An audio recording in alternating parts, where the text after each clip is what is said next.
أعوذ بالله من الشيطان الرجيم. بسم الله الرحمن الرحيم.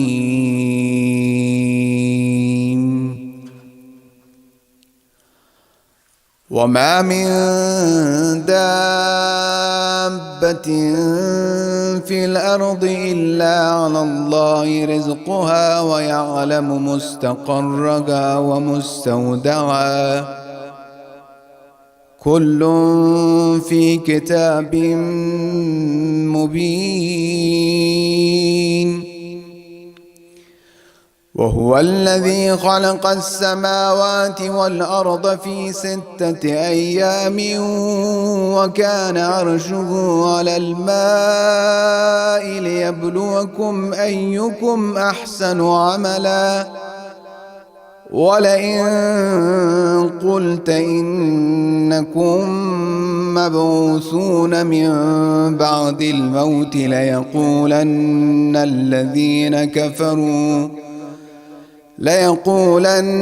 الذين كفروا إن هذا إلا سحر مبين.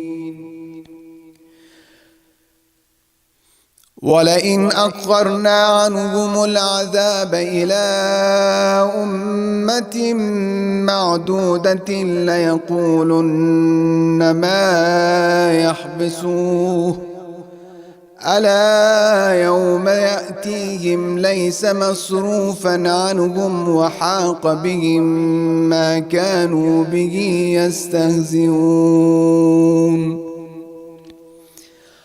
ولئن أذقنا الإنسان منا رحمة ثم نزعناها منه إنه ليئوس كفور. ولئن أذقناه نعماء بعد ضراء مسته ليقولن ذهب السيئات عني إنه لفرح فخور. إلا الذين صبروا وعملوا الصالحات أولئك لهم مغفرة وأجر كبير. فلعلك تارك بعض ما يوحى إليك وضائق به صدرك أن يقولوا لولا أنزل عليه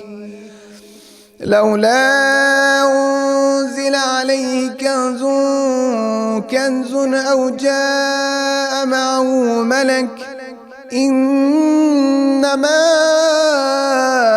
أنت نذير والله على كل شيء وكيل. أم يقولون افتراه قل فأتوا بعشر سور مثله مفتريات وادعوه من استطعتم من دون الله إن كنتم صادقين.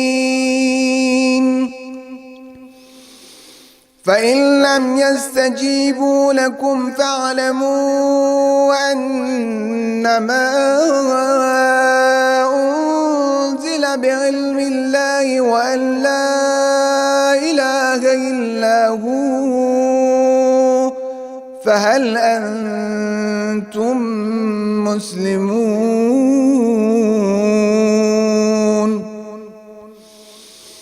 من كان يريد الحياة الدنيا وزينتها نوفي إليهم أعمالهم فيها وهم فيها لا يبخسون.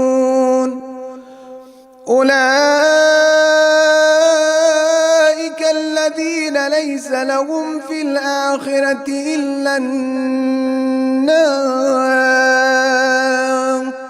وحبط ما صنعوا فيها وباطل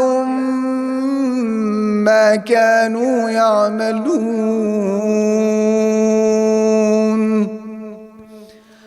أفمن كان على بينة من ربه ويتلوه شاهد منه ومن قبله كتاب موسى إماما ورحمة أولئك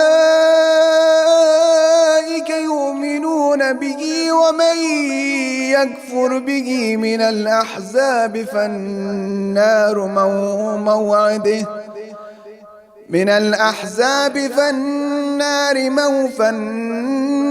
موعده فلا تك في مرية منه إن الحق من ربك ولكن أكثر الناس لا يؤمنون.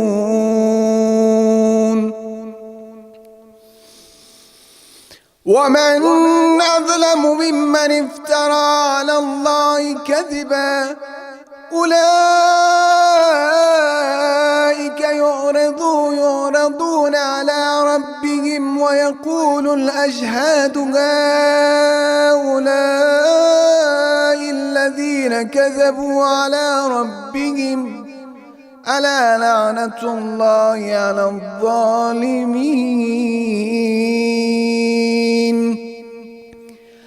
الذين يصدون عن سبيل الله ويبغونها عوجا وهم بالآخرة هم كافرون أولئك لم يكونوا معجزين في الأرض وما كان لهم من دون من أولياء يضاعف لهم العذاب ما كانوا يستطيعون السمع وما كانوا يبصرون.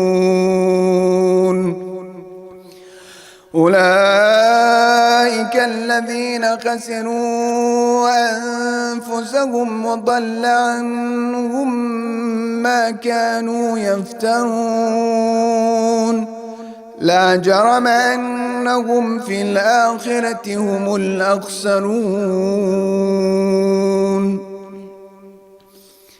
إن الذين آمنوا وعملوا الصالحات وأخبتوا إلى ربهم أولئك أصحاب الجنة هم فيها خالدون. مثل الفريقين كالأعمى والأصم والبصير والسميع هل يستويان مثلا أفلا تذكرون. ولقد أرسلنا نوحا إلى قومه إني لكم نذير مبين ألا تعبدوا إلا الله إني أخاف عليكم عذاب يوم أليم. فقال الملأ الذين كفروا من قومه ما نراك إلا بشرا مثلنا وما نراك اتبعك إلا الذين هم أراذلنا بادي الرأي وما نرى لكم علينا من فضل بل نظنكم كاذبين. قال يا قوم أرأيتم إن كنت على بينة من ربي وآتاني رحمة من عنده فأميت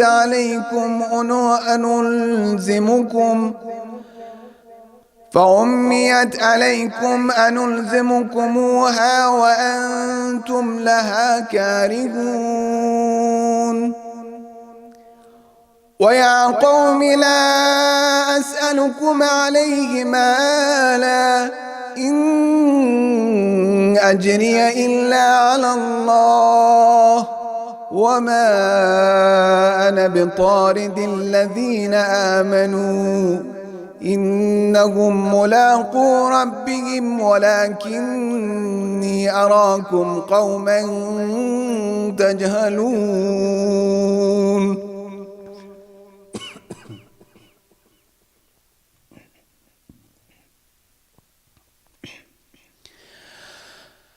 ويا قوم من ينصرني من الله إن طردتهم فأفلا تذكرون.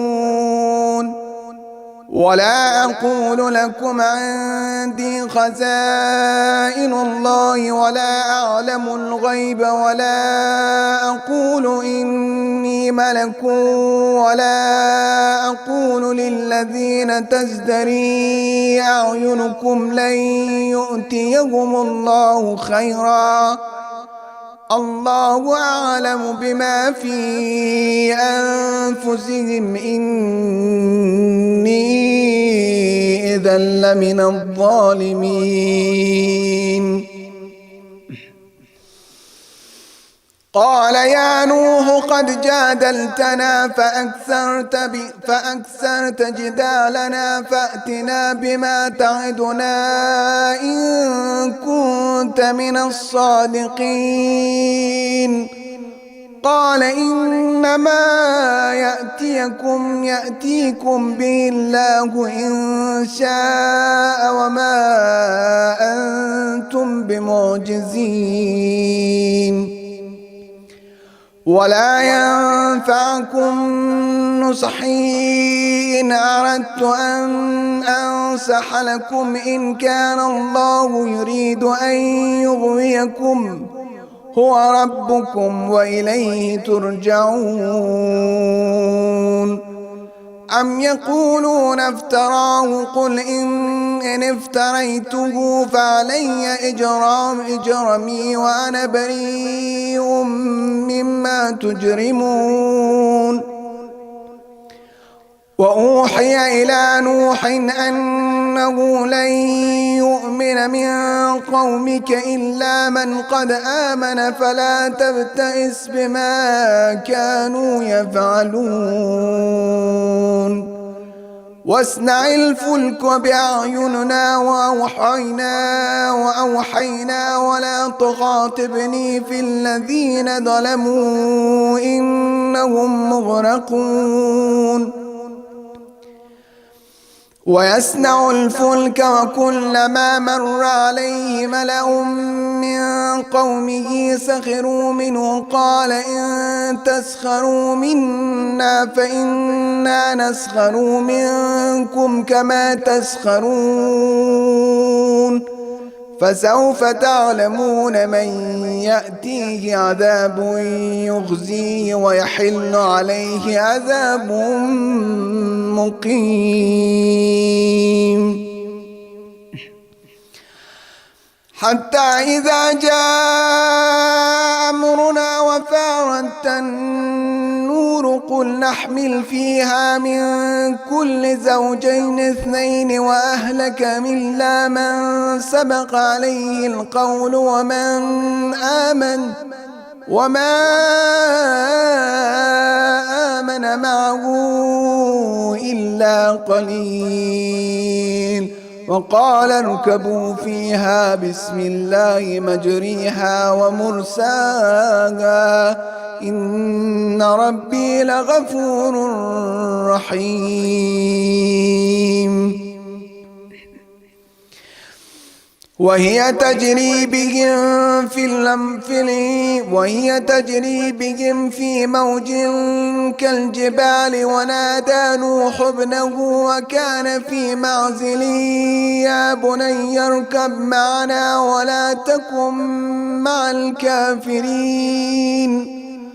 قال سآوي إلى جبل يعصمني من الماء قال لا عاصم اليوم من أمر الله إلا من رحم وحال بينهما الموج فكان من المغرقين وقيل يا أرض ابلعي ماءك ويا سماء أقلعي وغيض الماء وقضي الأمر واستوت على جودي.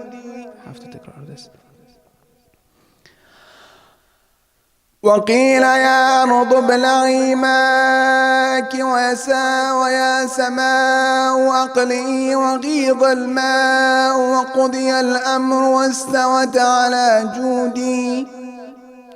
وقيل بعدا لقوم الظالمين.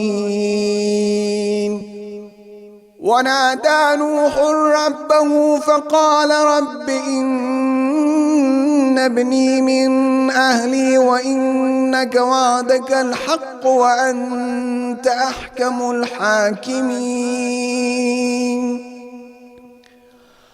قال يا نوح إنه ليس من أهلك إنه عمل غير صالح فلا تسألني ما ليس لك به علم إني أعظك أن تكون من الجاهلين.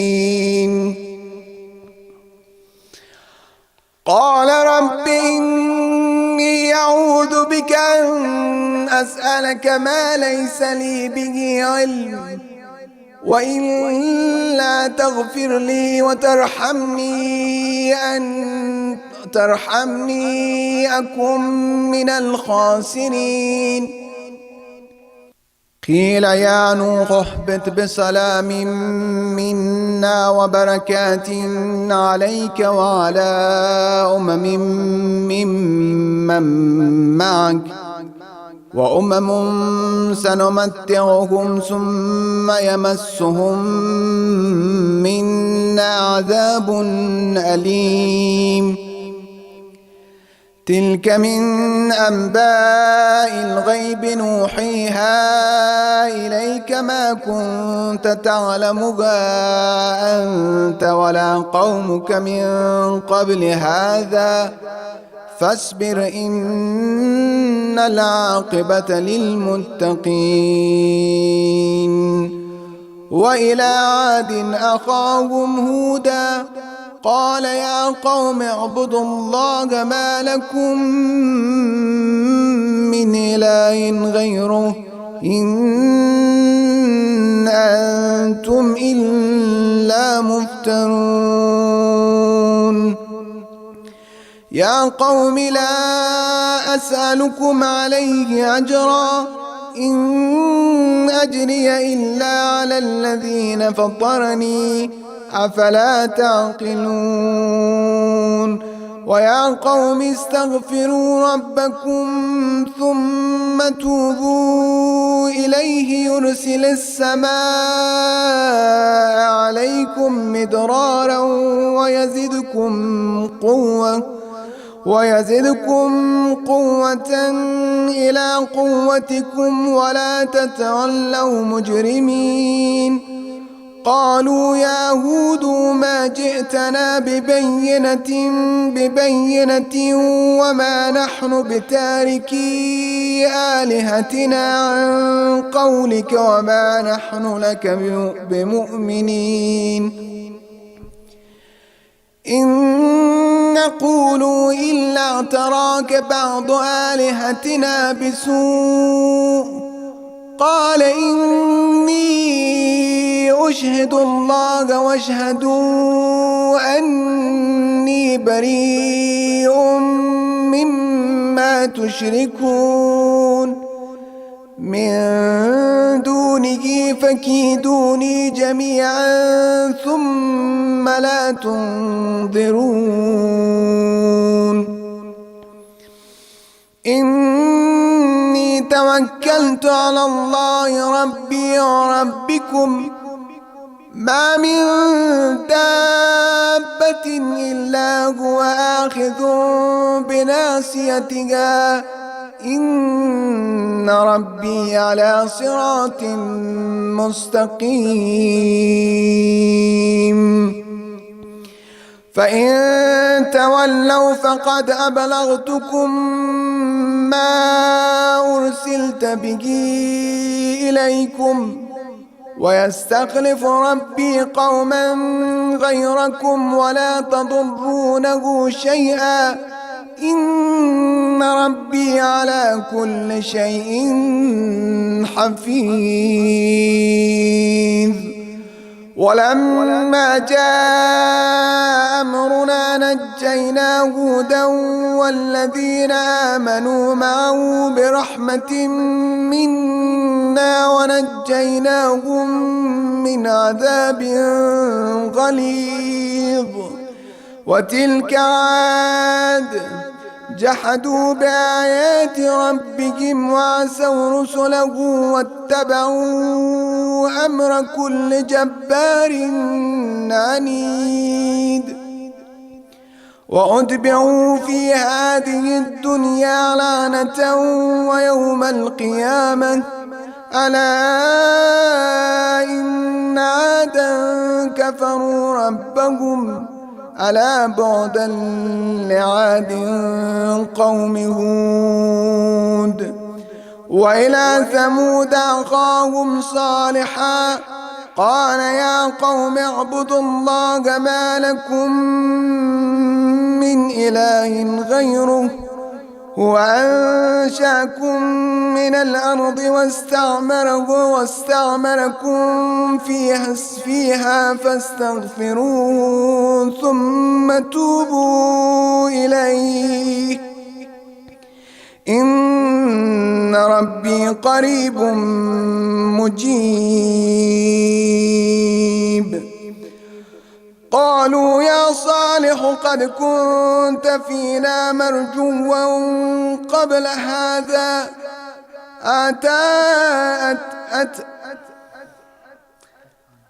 أتدهانا أن نعبد ما يعبد آباؤنا وإننا لفي شك مما تدعونا إليه مريب.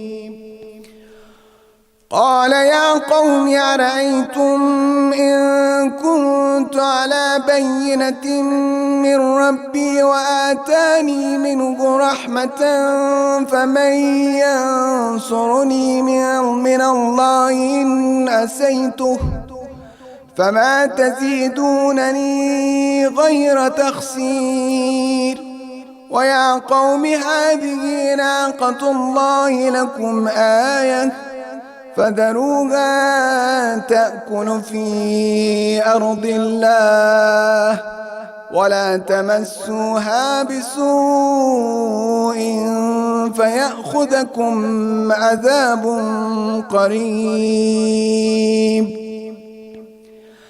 فعقروها فقال تمتعوا في داركم 3 أيام ذلك وعد غير مكذوب.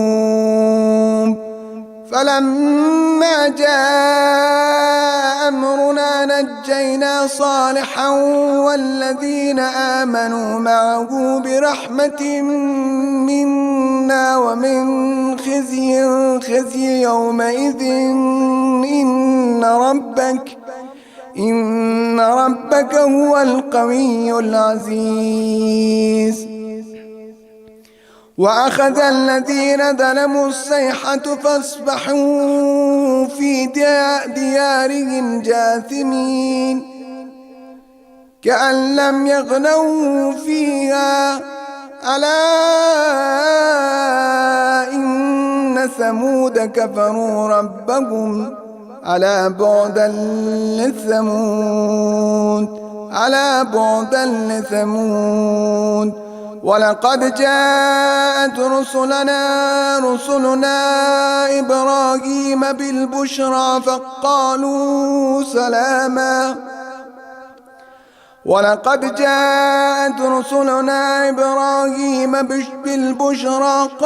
سلاما قال سلام فما لبث أن جاء بعجل حنيذ فما لبث أن جاء بعجل حنيذ فلما رأى أيديهم لا تصل إليه نكرهم وأوجس منهم خيفة قالوا لا تخف إنا أرسلنا إلى قوم لوط قالوا لا تخف إنا أرسلنا إلى قوم لوط وامرأته قائمة فضحكت فبشرنا بإسحاق ومن وراء إسحاق يعقوب قالت يا ويلتى أألد وأنا عجوز وهذا بعلي شيخا إن هذا لشيء عجيب قالوا أتعجبين من أمر الله رحمة الله وبركاته عليكم أهل البيت إنه حميد مجيد فلما ذهب عن إبراهيم الروع وجاءته البشرى يجادلنا في قوم لوط إن إبراهيم لحليم أواه منيب يا إبراهيم أعرض عن هذا إنه قد جاء أمر ربك وإنهم آتيهم عذاب غير مردود ولما جاءت رسلنا لوطا سيء بهم وضاق بهم ذرعا وقال هذا يوم عسيب وجاءه قومه يهرعون إليه ومن قبل كانوا يعملون السيئات قال يا قوم هؤلاء بناتي هن أطهر لكم فاتقوا الله ولا تخزون في ضيقي أليس منكم رجل رشيد قالوا لقد علمت ما لنا في بناتك من حق وإنك لتعلم ما نريد قال لو أن لي بكم قوة أو آوي إلى ركن شديد قالوا يا لوط إنا رسل ربك لن يصلوا إليك فأسر بأهلك بقطع من الليل ولا يلتفت منكم أحد إلا امرأتك إنه مصيبها ما أصابهم إن موعدهم الصبح أليس الصبح بقريب فلما جاء أمرنا جعلنا على عاليها سافلها وأمطرنا عليها حجارة من سجيل منضود مسومة عند ربك وما هي من الظالمين ببعيد وإلى مدين أخاهم شعيبا قال يا قوم اعبدوا الله ما لكم من إله غيره ولا تنقصوا المكيال والميزان إني أراكم بخير وإني أخاف عليكم عذاب يوم محيط ويا قوم أوفوا المكيال والميزان بالقسط ولا تبخسوا الناس أشياءهم ولا تعثوا في الأرض مفسدين. بقية الله خير لكم إن كنتم مؤمنين وما أنا عليكم بحفيظ. قالوا يا شعيب وصلاتك تأمرك أن نترك ما يعبد آباؤنا أو أن نفعل في أموالنا ما نشاء إنك لأنت الحليم الرشيد. قال يا قوم أرأيتم إن كنت على بينة من ربي ورزقني منه رزقا حسنا وما أريد أن أخالفكم إلى ما أنهاكم عنه إن أريد إلا الإصلاح ما استطعت وما توفيقي إلا بالله عليه توكلت وإليه أنيب. صدق الله العلي العظيم. أعوذ بالله من الشيطان الرجيم. بسم الله الرحمن الرحيم. ويا قوم لا يجرمنكم شقاقي أن يصيبكم مثل ما أصاب قوم نوح أو قوم هود أو قوم صالح وما قوم لوط منكم ببعيد. واستغفروا ربكم ثم توبوا إليه إن ربي رحيم ودود.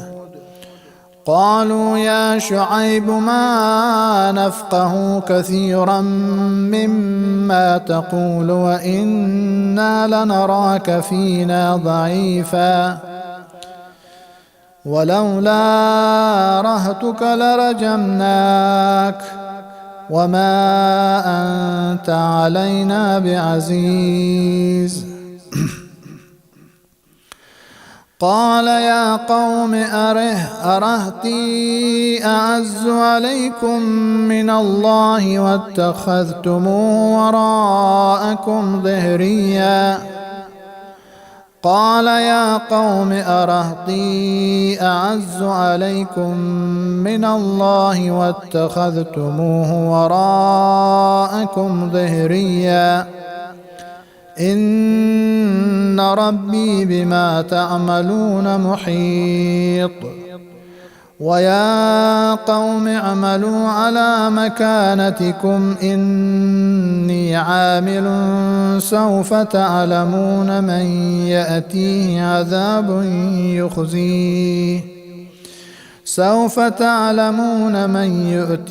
عذاب يخزيه ومن هو كاذب وارتقبوا إني معكم رقيب. ولما جاء أمرنا نجينا شعيبا والذين آمنوا معه برحمة منا وأخذت الذين ظلموا الصيحة فأصبحوا في ديارهم جاثمين كأن لم يغنوا فيها ألا بعدا لمدين كما بعدت ثمود. ولقد أرسلنا موسى بآياتنا وسلطان مبين إلى فرعون وملئه فاتبعوا أمر فرعون وما أمر فرعون برشيد. ويقدم قومه يوم القيامة فأوردهم النار وبئس الورد المورود. وأتبعوا في هذه لعنة ويوم القيامة بئس الرفد المرفود. بئس الرفد المرفود.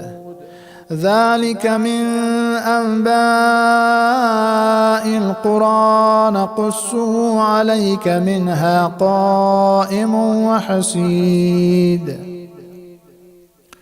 وما ظلمناهم ولكن ظلموا أنفسهم فما أغنت عنهم آلهتهم التي يدعون من دون الله من شيء لما جاء أمر ربك وما زادوهم غير تتبيب. وكذلك أخذ ربك إذا أخذ القرى وهي ظالمة إن أخذه أليم شديد. إن في ذلك لآية لمن خاف عذاب الآخرة ذلك يوم مجموع له الناس وذلك يوم مشهود. وما نؤخره إلا لأجل معدود يوم يأتي لا تكلم نفس إلا بإذنه فمنهم شقي وسعيد.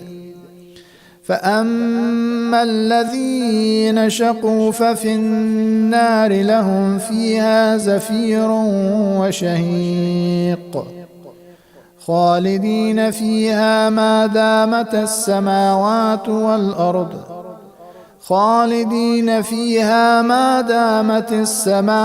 والأرض إلا ما شاء ربك إن ربك فعال لما يريد. وأما الذين سعدوا ففي الجنة خالدين فيها ما دامت السماوات والأرض إلا ما شاء ربك عطاء غير مجذوذ. فلا تك في مرية مما يعبد هؤلاء ما يعبدون إلا كما يعبد آباؤهم من قبل وإنا لموفوهم نصيبهم غير منقوص. ولقد آتينا موسى الكتاب فاختلف فيه ولولا كلمة سبقت من ربك لقضي بينهم وإنهم لفي شك مريب.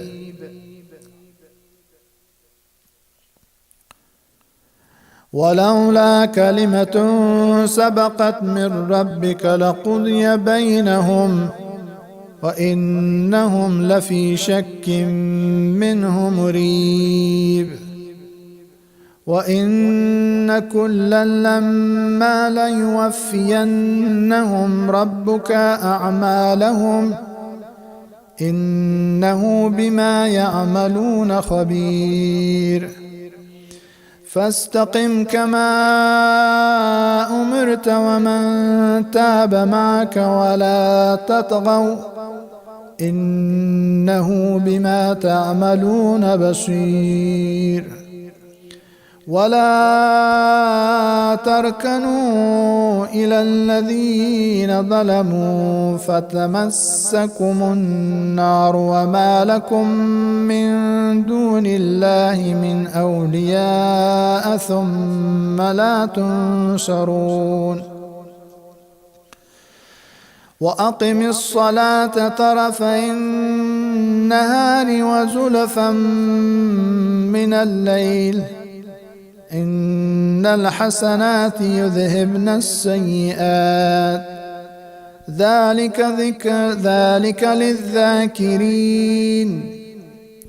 واصبر فإن الله لا يضيع أجر المحسنين. فلولا كان من القرون من قبلكم أولو بقية ينهون عن الفساد في الأرض إلا قليلا ممن أنجينا منهم واتبع الذين ظلموا ما أترفوا فيه وكانوا مجرمين. وما كان ربك ليهلك القرى بظلم وأهلها مصلحون. ولو شاء ربك لجعل الناس أمة واحدة ولا يزالون مختلفين إلا من رحم ربك ولذلك خلقهم وتمت كلمة ربك لأملأن جهنم من الجنة والناس أجمعين. وكلا نقص عليك من أنباء الرسل ما نثبت به فؤادك وجاءك في هذه الحق وموعظة وذكرى للمؤمنين. وقل للذين لا يؤمنون اعملوا على مكانتكم إنا عاملون وانتظروا إنا منتظرون. ولله غيب السماوات والأرض وإليه يرجع الأمر كله فاعبده وتوكل عليه وما ربك بغافل عما تعملون.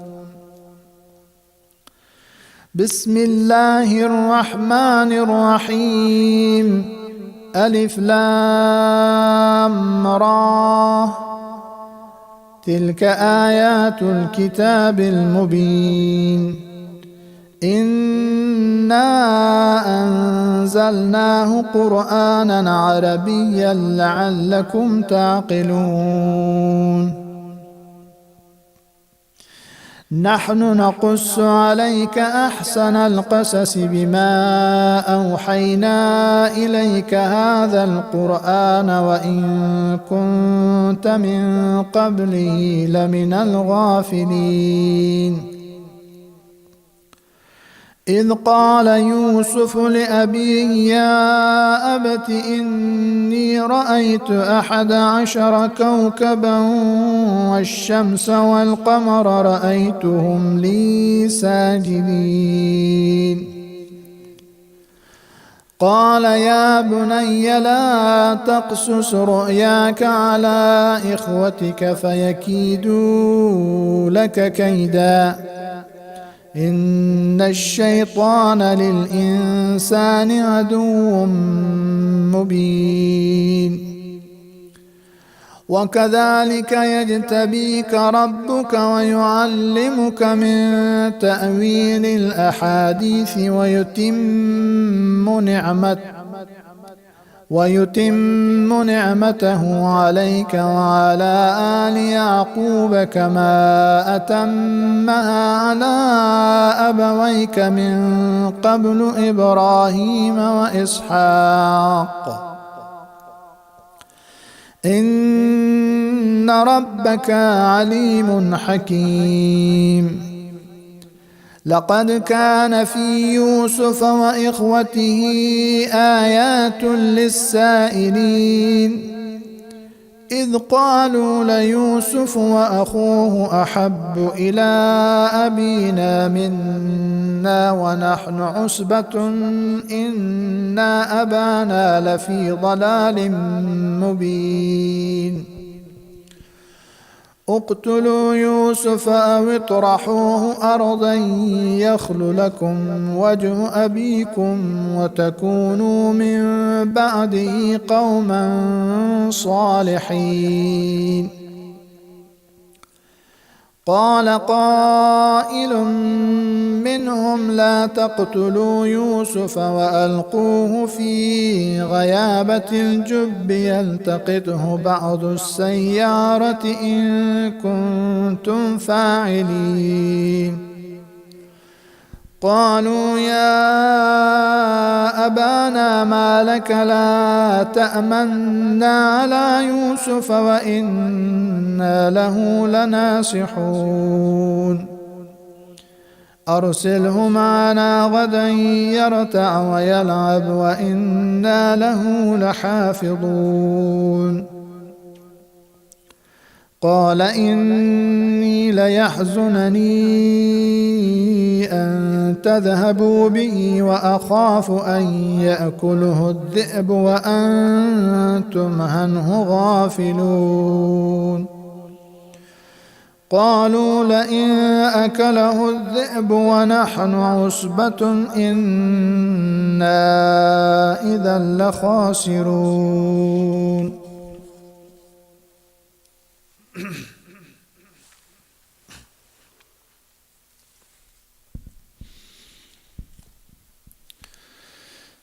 فلما ذهبوا به وأجمعوا أن يجعلوا في غيابة الجب وأوحينا إليه لتنبئنهم بأمرهم هذا وهم لا يشعرون. وجاءوا أباهم عشاء يبكون قالوا يا أبانا إنا ذهبنا نستبق وتركنا يوسف عند متاعنا فأكله الذئب وما أنت بمؤمن لنا ولو كنا صادقين. وجاءوا على قميصه بدم كذب قال بل سولت لكم أنفسكم أمرا فصبر جميل والله المستعان على ما تصفون. وجاءت سيارة فأرسلوا واردهم فأدلى دلوه قال يا بشرى هذا غلام وأسره بضاعة والله عليم بما يعملون. وشروه بثمن ب5 دراهم معدودة وكانوا فيه من الزاهدين. وقال الذين اشتراه من مصر لامرته أكرمي مثواه عسى أن ينفعنا وقال الذي اشتراه من مصر لامرته أكرمي مثواه عسى أن ينفعنا أو نتخذه ولدا وكذلك مكنا ليوسف في الأرض ولنعلمه من تأويل الأحاديث. والله غالب على أمره ولكن أكثر الناس لا يعلمون. ولما بلغ أشده آتيناه حكما وعلما وكذلك نجزي المحسنين.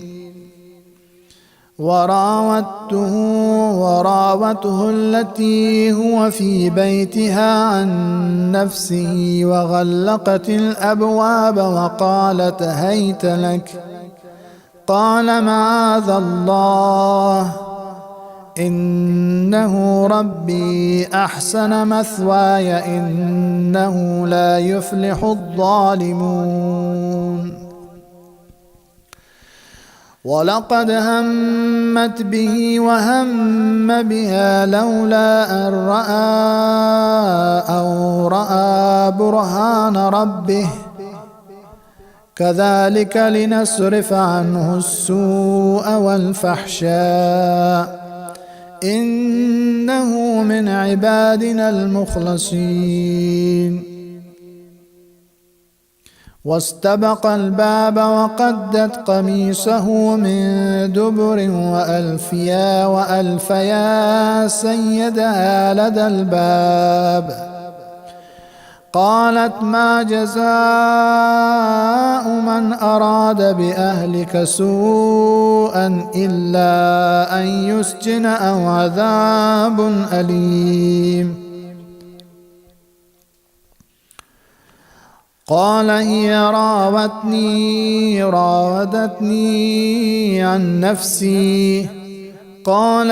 راودتني عن نفسي. وشهد شاهد من أهلها إن كان قميصه قد من قبل فصدقت وهو من الكاذبين. وإن كان قميصه قد من دبر فكذبت وهو من الصادقين. فلما رأى قميصه قد من دبر قال إنه من كيدكن إن كيدكن عظيم. يوسف أعرض عن هذا واستغفري لذنبك إنك كنت من الخاطئين. وقال نسوة في المدينة امرأة العزيز تراود فتاها عن نفسه قد شفعها حبا إنا لنراها في ضلال مبين. فلما سمعت بمكرهن أرسلت إليهن وأعتدت لهن متكئا وآتت كل واحدة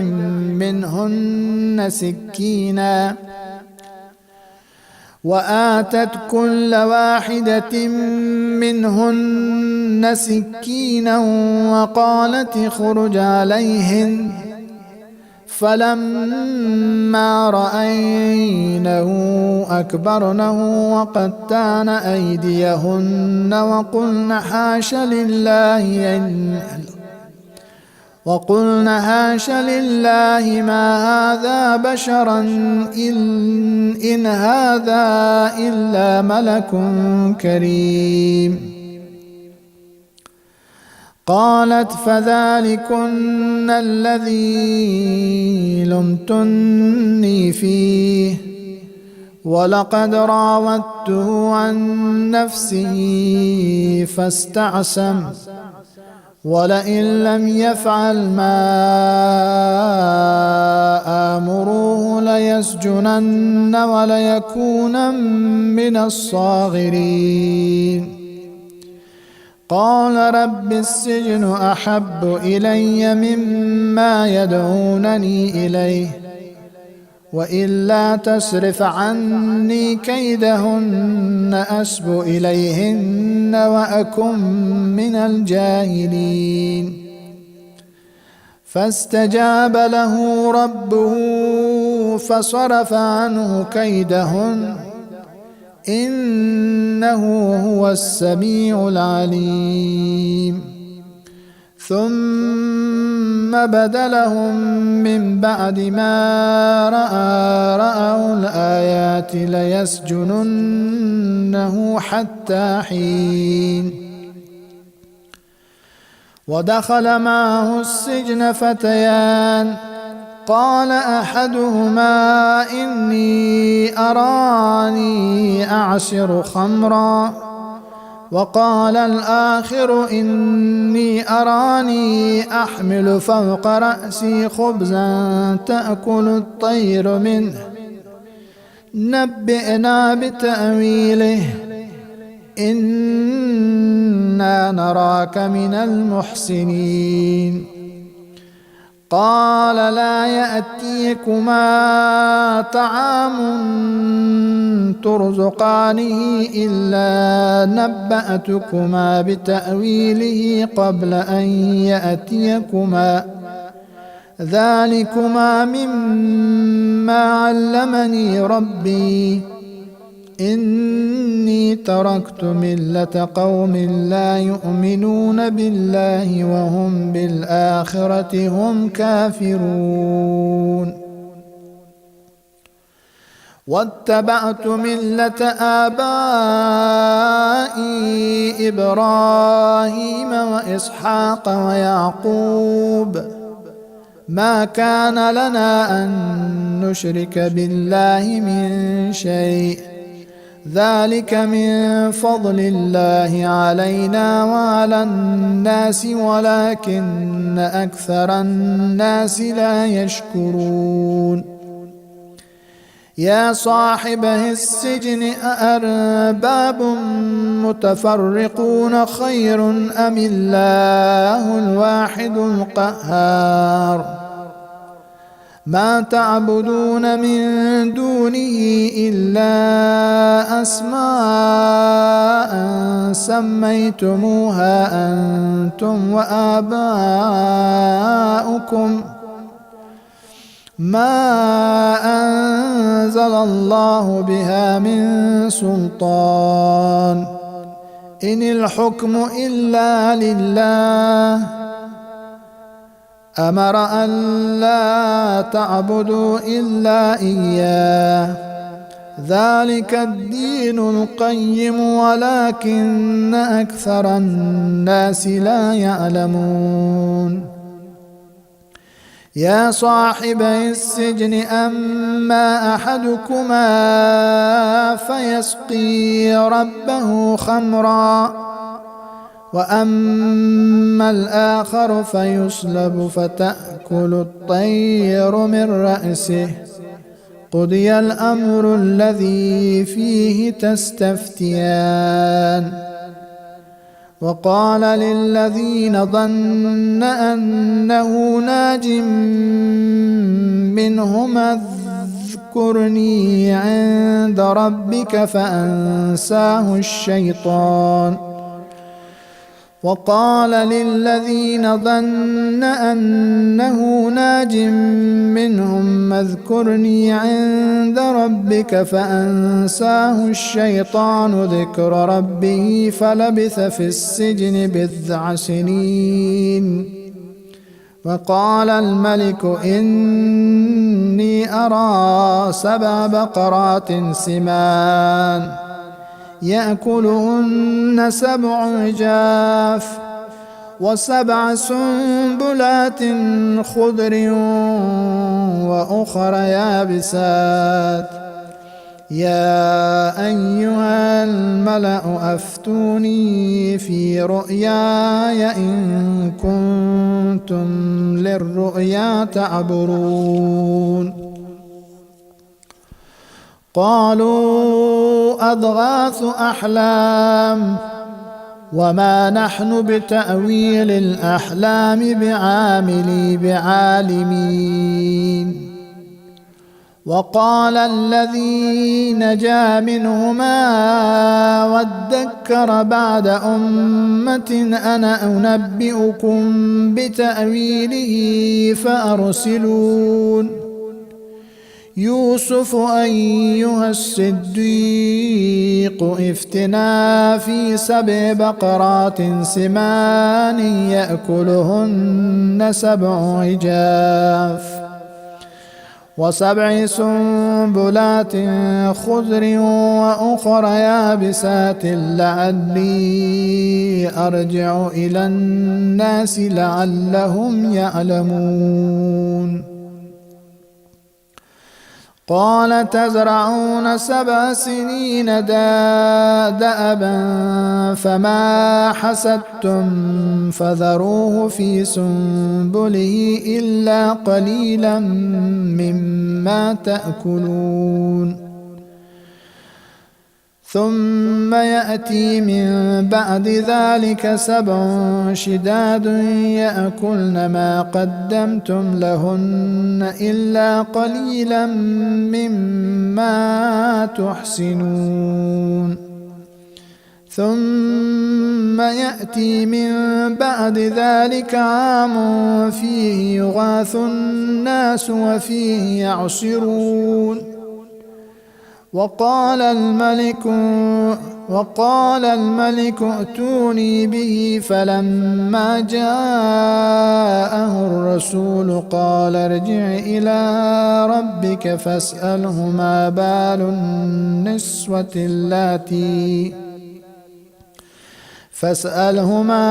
النسوة اللاتي قطعن أيديهن إن ربي بكيدهن عليم. قال ما خطبكن إذ راوتن يوسف عن نفسه قلن حاش لله ما علمنا عليه من سوء. قالت امرأة العزيز الآن حسحس الحق أنا راودته عن نفسه وإنه لمن الصادقين. ذلك ليعلم أني لم أخنه بالغيب وأن الله لا يهدي كيد الخائنين. صدق الله العلي العظيم. اللهم صل على محمد وآل محمد.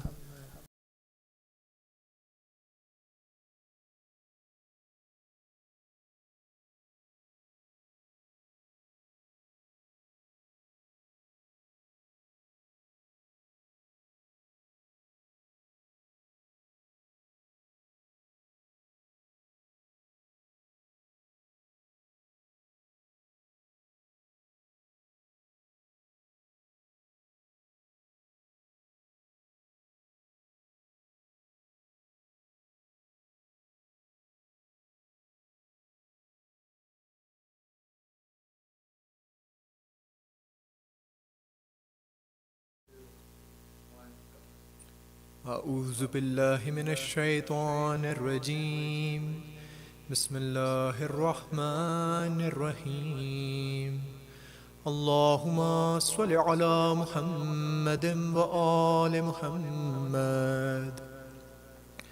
اللهم إني أفتتح الثناء بحمدك وأنت مسدد للصواب بمنك وأيقنت أنك أنت أرحم الراحمين في موضع العفو والرحمة وأشد المعاقبين في موضع النكال والنقمة وأعظم المتجبرين في موضع الكبرياء والعظمة. اللهم أذنت لي في دعائك ومسألتك فاسمع يا سميع مدحتي وأجب يا رحيم دعوتي وأقل يا غفور أثرتي فكم يا إلهي من كربة قد فرجتها وهموم قد كشفتها وعثرة قد أقلتها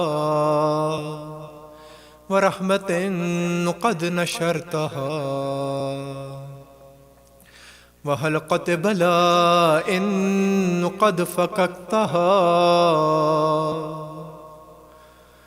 الحمد لله الذي لم يتخذ صاحبة ولا ولدا ولم يكن له شريك في الملك ولم يكن له ولي من الذل وكبره تكبيرا. اللهم صل على محمد وآل محمد وعجل فرجهم. الحمد لله بجميع محامده كلها على جميع نعمه كلها. الحمد لله الذي لا مضاد له في ملكه ولا منازع له في أمره. الحمد لله الذي لا شريك له في خلقه ولا شبيه له في عظمته. الحمد لله الفاشي في الخلق أمره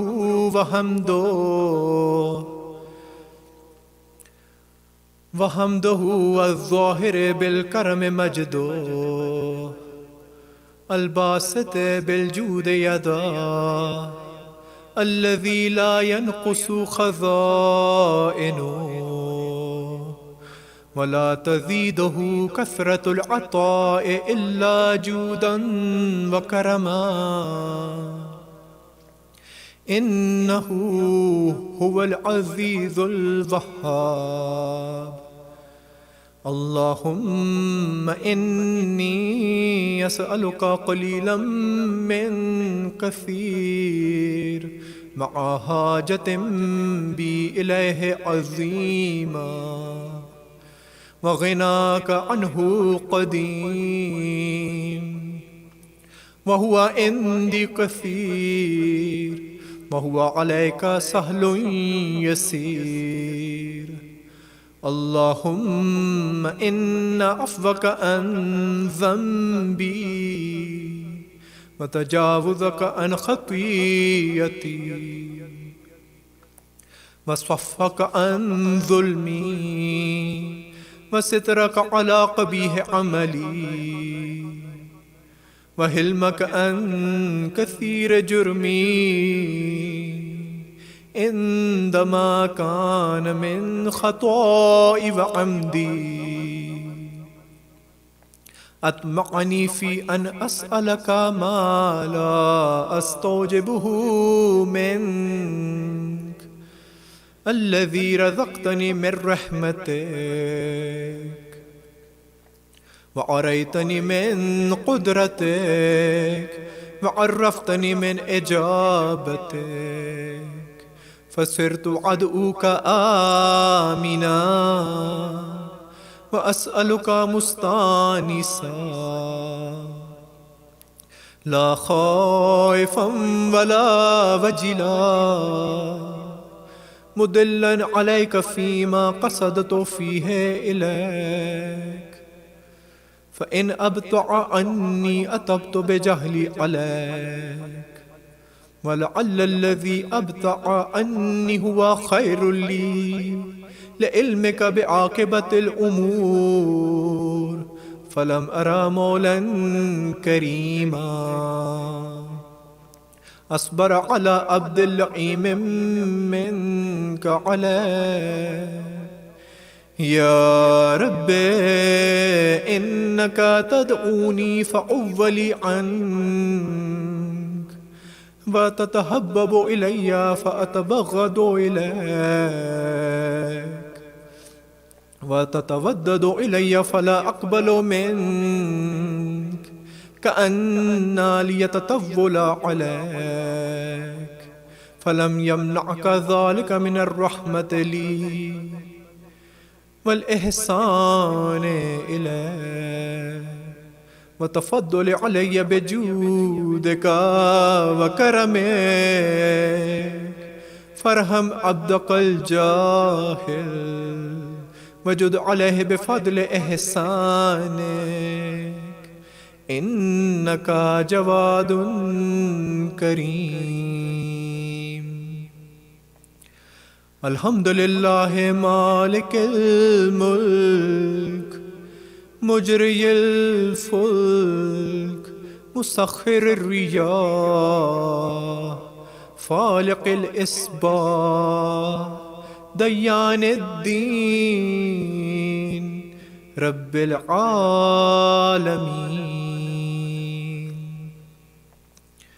الحمد لله على علمه بعد علمه والحمد لله على عفوه بعد قدرته والحمد لله على طول أناته في غضبه وهو قادر على ما يريد.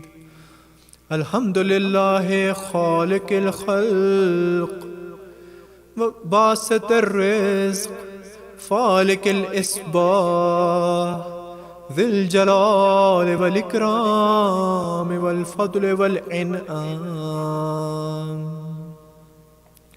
الذي بعد فلا يرى وقرب فشهد النجوى تبارك وتعالى. الحمد لله الذي ليس له منازع يعادله ولا شبيه يشاكله ولا ظهير يعاضده قهر بعزته الأعزاء وتواضع لعظمته الهزأ وتواضع لعظمته العظماء فبلغ بقدرته ما يشاء. الحمد لله الذي يجيبني حين أنادي ويستر علي كل عورة وأنا أصفي ويعظم النعمة علي فلا أجازي. فكم من موهبة هنية قد أعطاني وعظيمة مخوفة قد كفاني وبهجة مونقات قد أراني فأثني عليه حامدا وأذكره مسبحا. الحمد لله الذي لا يهتك حجابه ولا يغلق بابه ولا يرد سائله ولا يخيب عامله. الحمد لله الذي يؤمن الخائفين وينجي الصالحين ويرفع المستضعفين ويدع المستكبرين ويهلك ملوكا ويستخلف آخرين. والحمد لله قاسم الجبارين مبير الظالمين مدرك الهاربين نكال الظالمين صريخ المستصرخين موضع حاجات الطالبين معتمد المؤمنين الحمد لله الذي من خشيته ترعد السماء وسكانها وترجف الأرض وعمارها وتموج البحار ومن يسبح في غمراتها الحمد لله الذي هدانا لهذا وما كنا لنهتدي لولا أن هدانا الله الحمد لله الذي يخلق ولم يخلق ويرزق ولا يرزق ويطعم ولا يطعم ويميت الأحياء ويحيي الموتى وهو حي لا يموت بيده الخير وهو على كل شيء قدير اللهم صل على محمد وآل محمد وعجل فرجهم اللهم صل على محمد عبدك ورسولك وأمينك وصفيك وحبيبك وخيرتك من خلقك وحافظ سرك ومبلغ رسالاتك أفضل وأحسن وأجمل وأكمل وأذكى وأنمى وأطيب وأطهر وأسنى وأكثر ما صليت وباركت وترحمت وتهننت وسلمت على أحد من عبادك وأنبيائك ورسلك وصفوتك وأهل الكرامة عليك من خلقك اللهم صل على علي أمير المؤمنين ووصي رسول رب العالمين عبدك ووليك وأخي رسولك وحجتك على خلقك وآياتك الكبرى والنبع العظيم وصل على الصديقة الطاهرة فاطمة الزهراء سيدة نساء العالمين وصل على سبتي الرحمة وإمامي الهدى الحسن والحسين سيدي شباب أهل الجنة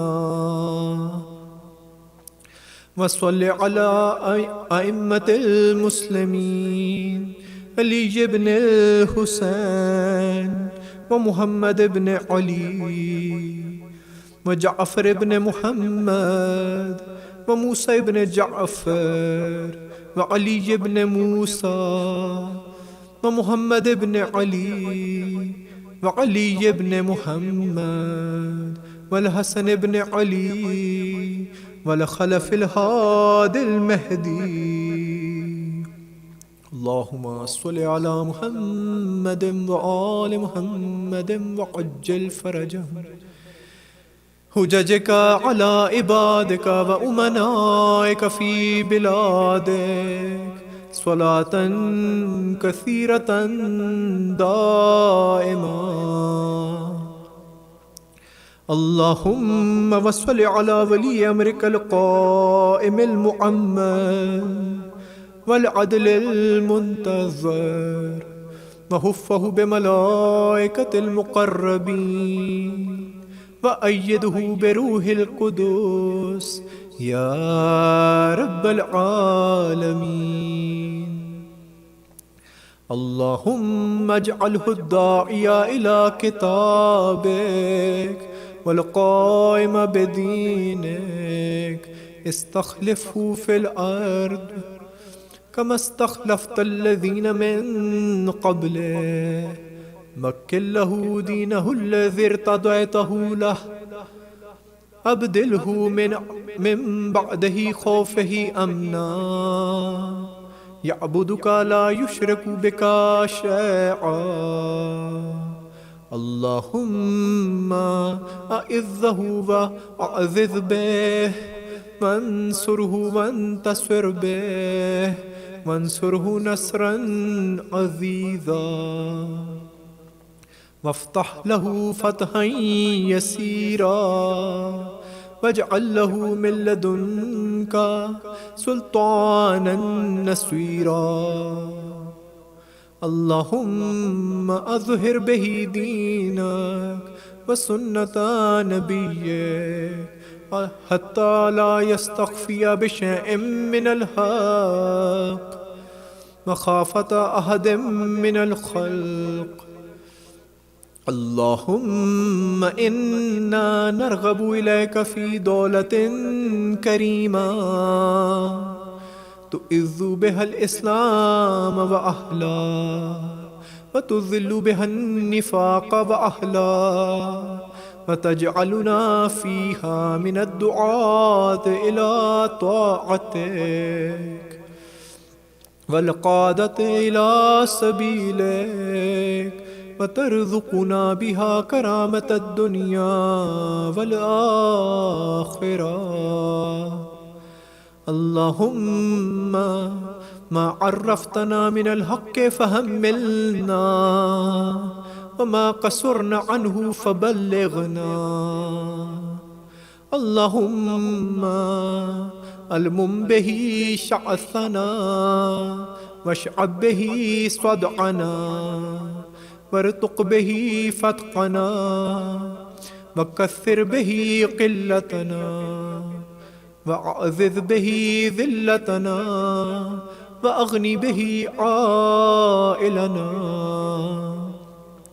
واقض به عن مغرمنا، واجبر به فقرنا، وسد به خلتنا، ويسر به أسرنا، وبيض به وجوهنا، وفك به يسرنا، وأنجح به طلبتنا، وأنجز به مواعيدنا، وأستجب به دعوتنا،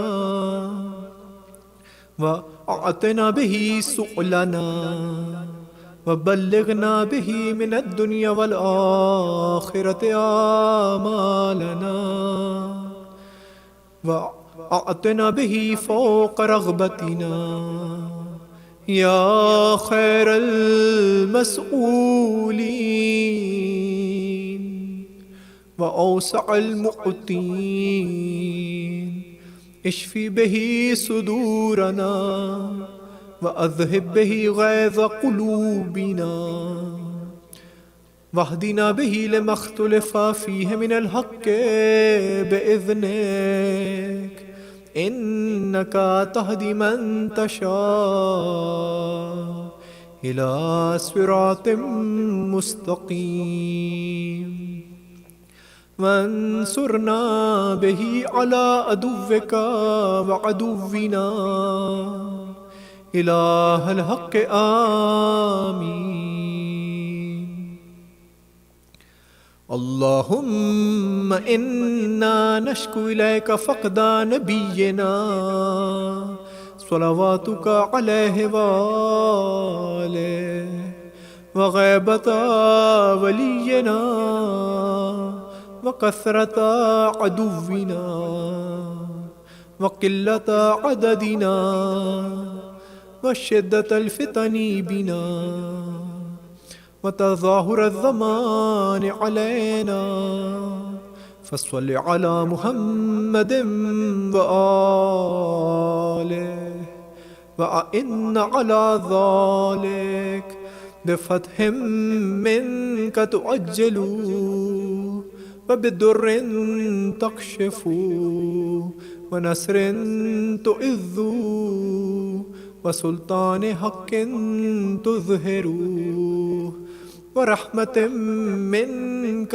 تجللناها وعافية منك تلبسناها برحمتك يا أرحم الراحمين. اللهم صل على محمد وآل محمد وعجل فرجهم.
Assalamu alaikum everybody. I hope you guys' Ramadan has been going well. I hope you guys are continuing to stay safe and healthy.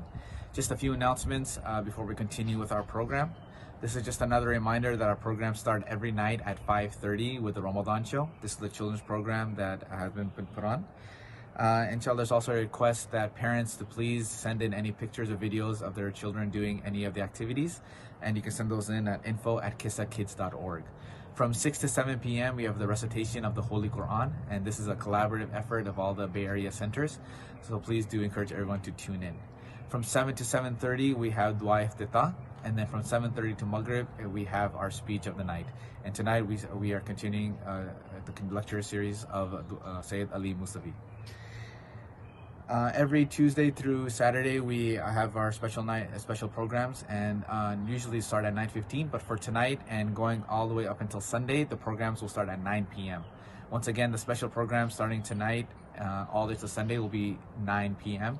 Tonight the special program is a roundtable discussion with scholars, and this will be a discussion between Sayyid Hadi Yassin and Malana Abadi. Alhamdulillah, last week was a lot of great feedback, and a lot of people tuned in and really enjoyed it. So we do encourage everyone to listen, inshallah. One final announcement is that Saba is continuing its iftar drive. We've mentioned this every night. Just another reminder that if you know anybody or anyone who needs this service, we are packaging groceries for a family of 4, enough for a week, and they can pick those up on Sunday and Monday from 12 to 2 p.m. Or if they're not able to come during that time, or they're not able to pick up at all, then we do have a flyer on the form for them to fill out, and then we'll do deliveries for them. Once again, our speaker for tonight is Seyed Ali Musawi. He was born and raised in Southern California, and after studying Middle Eastern history at the University of California, San Diego, he traveled to the holy city of Qum, where he began his Hausa studies. He spent 8 years studying there with a particular focus on Islamic jurisprudence and history. He is currently active with the Noor Collective Center in San Diego. Please help me invite him up with a loud salawat.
أعوذ بالله من شر الشيطان الرجيم بسم الله الرحمن الرحيم الحمد لله رب العالمين والصلاة والسلام على سيدنا ونبينا محمد وأهل بيته الطيبين الطاهرين اللهم صل على محمد وآل محمد. Assalamu alaikum wa rahmatullah.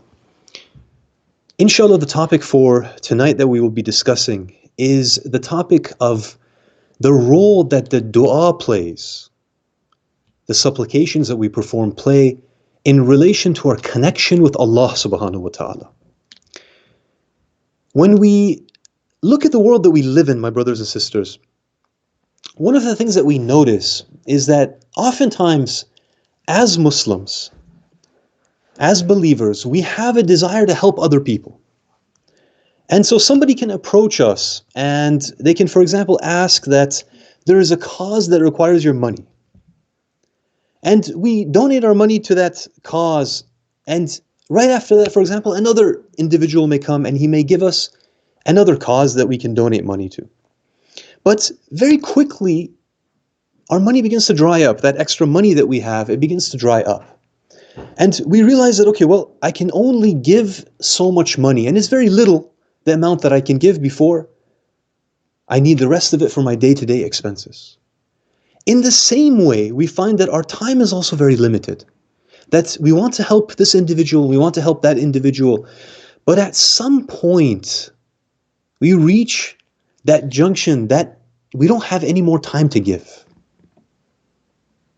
Our energy is the same as well, that we give our energy to this cause and that cause, but eventually we find that our energy has been exhausted as well. We're human beings, and there's only so very little that we can do before we completely break down. But even in those moments that we feel that we can't do anything anymore, that we've exhausted our energy, and we've exhausted our time, and we've exhausted our money, at that point a thought can occur to us that while I am a human being with just limited abilities and limited understanding and limited energy, I have a creator who is completely unlimited. That I have a creator who is unlimited in his power, he's unlimited in his wisdom, he can make anything happen.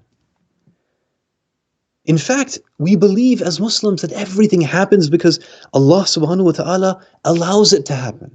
He gives permission for it to happen. When we say the words La hawla wa la quwwata illa billah, we're really saying that there is no power and there's no potential except through Allah. We're acknowledging that we as human beings, we're very limited. There's very little that we can do. And in fact, when we look at the effect that we have on the world around us is very limited. But that we have a creator, that through him the possibilities are endless. The possibilities are infinite. And so this is where when we look at the Holy Quran, where Allah, He says, وَقَالَ رَبُّكُمْ أُدْعُونِي أَسْتَجِبْ لَكُمْ, that Allah, He's telling us, call upon me and I'm going to answer you. We realize that we are insignificant, but Allah is one who is infinite and His power is unlimited. And He is asking us, He is saying, I want you to call upon me and I can make everything possible for you. When we look at the Ahlul Bayt, who are the living, the walking, the talking Qur'ans, we find that the Ahlul Bayt, they taught us that the dua is one of the most important things that we have as believers. When we look at the traditions that they have left behind for us, we find that they emphasize the dua above everything else. In one tradition from the Holy Prophet, we find that the Prophet, he says that dua is the weapon of the believer. And then he continues, he says that it is the foundation of the religion and it is the nur, it is the light of the heavens and the earth. So the Prophet is giving us this key. He's saying that it's possible that as believers you may be weak. You may not have much material goods, for example, but Allah has given you the dua, and this is the weapon of the believer, and it is the foundation of your religion, and it is the light of the heavens and the earth. Through the dua, even though you may be weak on this earth, you can become equal to your enemies? No, in fact, you can actually become more powerful than your enemies. Because you have the backing of this Lord, which is unlimited. His power has no limits. In another tradition, the Holy Prophet, he says that the best act of worship is the dua. Whenever Allah gives a servant the tawfiq, the grace or the ability of performing a dua, He has in reality opened the doors of His mercy to him. So here again, Rasulullah is emphasizing that the best act of worship is this dua. Perform it as much as you can. That whenever you are able to perform it, understand that Allah has given you this tawfiq. Don't take it for granted. Don't go on that autopilot of the dua that we sometimes do, that we're just trying to get through the dua. No, really feel the dua. Really get into this dua and connect with your Creator. In the third tradition, we see that Amir al-Mu'mineen alayhi salam, he says to his son Imam Hassan in his last testament that he left for him, that he says, know that the one who holds all the treasures of this world and the hereafter has given you permission to call upon him. And then he continues, he has given you permission to call upon him, and he has guaranteed to answer your dua, and he has ordered you to ask your needs so that he can give them to you. And then Amir al-Mu'mineen, he continues and he says, then know that the keys to these treasures, which is the dua, has been granted to you. So here Amir al-Mu'mineen, he's explaining this to Imam Hassan, that if you look at dua, look at it as the key to the treasures, all of the treasures which exist in this dunya and the akhirah. And Allah subhanahu wa ta'ala, He has given you this key. He has given you this honor, this possibility of calling upon Him. So my brothers and sisters, when we're looking at all of these traditions, we're finding a huge emphasis on this subject of dua. That all of the Ahlul Bayt, they are telling us that one of the things that you should be holding on to, one of the things that you should be trying to perform as much as possible is this issue of the dua. And when we look at the Quran, that verse that we mentioned that said, وَقَالَ رَبُّكُمْ أُدْعُونِي أَسْتَجِبْ لَكُمْ, and your Lord says, call upon me, I will answer you. We find that the Quran is also telling the same thing. Now this leads us to a number of questions. The first question that comes to my mind when I hear this Quranic verse and I hear these traditions is the question that why is it that I even need to do dua? What's the purpose? Because if I'm asking this Creator, we believe that He is the one who created us. And we believe that if He created us, then He knows us better than we know ourselves. In fact, He knows you better than you know yourself. If my Creator who has created me and He knows me inside and out, then why is He asking me to ask Him my needs? Does that make any sense? That the one that has created you, that He knows exactly what you need, even to a higher degree than you know yourself. He's asking you, okay, ask me the things that you need so that I can give them to you. But He already knows. So what's the reason that He's asking me for this? I'm just throwing an example out that, for example, if I needed a car and I'm stuck taking the public transport in this era of the coronavirus, and I'm suffering greatly, I'm afraid of catching this coronavirus, Allah already knows that I'm in need of a car. Why is He telling me that I want you to express your need to me? The answer is this. The dua that we do is not done to tell Allah what we need. No. The dua is done as an acknowledgement that I am in need of my Creator. What the dua is really doing for us, it's establishing a sense of need within us as a human being. When we do that dua, when we're asking Allah, the one thing that we are remembering is that I am in need of you, Ya Allah. I am not self-sufficient. The problem that we have, my brothers and sisters, is that as human beings, we think that we're something extremely special. We look at the past 10 years, we look at the past 20 years, we look at the past 50 years, and we look at the money that we've made. We look at the degrees that we've stacked. We look at the properties that we've accumulated. We look at the fact that I'm a doctor now, that I'm a lawyer now, that I'm an engineer now. And as we begin to feel this sense that I have achieved all of these things, we begin to feel a sense of needlessness. And as a result of that sense of needlessness, we begin to become arrogant and prideful, don't we? It might be very subtle at first, but as time goes on, I begin to feel the sense that I have achieved this. I have accumulated this. It is through my talents, it is through my abilities that I have gotten all of these things for myself. The problem is that when we begin to become self-sufficient, when we feel that sense of self-sufficiency, Allah subhanahu wa ta'ala, He mentions what happens to human beings when they begin to think like this. In the Holy Quran, in Surah Alaq, Allah, He says, كَلَّا إِنَّ الْإِنسَانَ لَيَطْغَى أَنْ رَآهُ اسْتَغْنَى. That Allah, He explains this beautifully. He says that indeed, man becomes a transgressor when he considers himself without need. This is one of the issues that we have.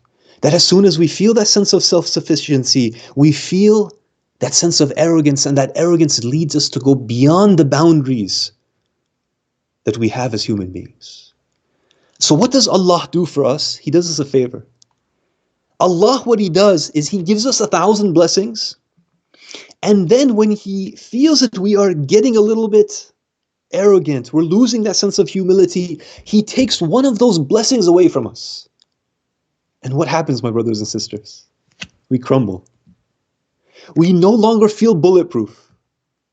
Now we feel that sense of weakness. We feel that sense of need. We turn towards Allah in dua. We establish a relationship with Allah. And as a result, that removes my arrogance. It takes me down a few notches. Have you ever wondered why we do sujood in the prayers? Fatima Zahra, she explains this beautifully, that the reason why we sujood, she explains it to us with these beautiful words. Because sujood, if you think about it, is a very strange position. Sometimes when we're praying in public and a non-Muslim looks at us, they give us a little bit of a strange look, because that position that we take our forehead, the noblest part of the human body, and then we bury it into the dirt. We bury it into the grass, whatever it is. It's a very strange position. Fatima Zahra alayha salam, she explains why we do sujood. She says that it is designed to break your sense of arrogance. That when you take that noble part of your body and you bury it in the earth, you're expressing your humility before Allah subhanahu wa ta'ala. What a beautiful position that a human being can express that utter humility before his Creator. The problem is that when we have that sense of arrogance, in a hadith from Rasulullah, he explains what the cost of that arrogance is. In a hadith, Rasulullah, he says that those who have even a mustard seed's weight of arrogance, they will not be able to enter into the paradise. I don't know if you guys have seen a mustard seed. If you get a chance, Google search it. Google search a mustard seed. It's tiny. It's about the size of a pinhead. It could be on your clothes and you could not even notice it. Rasulullah, he's saying that those that have even a mustard's seed weight of arrogance, they will not be able to enter into paradise. Now this really begs the question that, what if I do? What if unwittingly I leave this dunya, I die before I'm able to purify myself, I have that mustard seed weight of arrogance, what's going to happen to me? Is it that I'm never going to be able to enter into the paradise? The answer is that you will be able to enter into paradise, but that has to be removed from you first. How will it be removed from you? How is that arrogance going to be stripped from you? The answer is that the punishment of the barzakh. That in this dunya there is a purification process. If it's not complete, then the purification process, it continues in the barzakh. The torments, the difficulties, the pressures, those are the things which are going to strip that arrogance, that last bit of arrogance from us, so that we can enter into the paradise. And one of the terrifying things, my brothers and sisters, is that when we look at the words of the Ahlul Bayt, they say that we can help you on the day of judgment through the shafa'ah, but we're not going to be able to help you in the barzakh.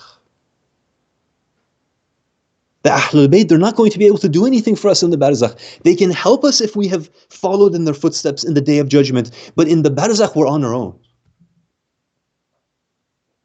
So it's better that we do our best, especially in a month of reflection like Shahr Ramadan, that we do our best, inshallah, to remove the last vestiges of arrogance that we have within us. So here, my brothers and sisters, that first question that we asked, that why is it that we ask Allah our needs? The purpose of dua is not to inform Allah of what we need. Rather, it is to acknowledge that we are the ones in need of Him.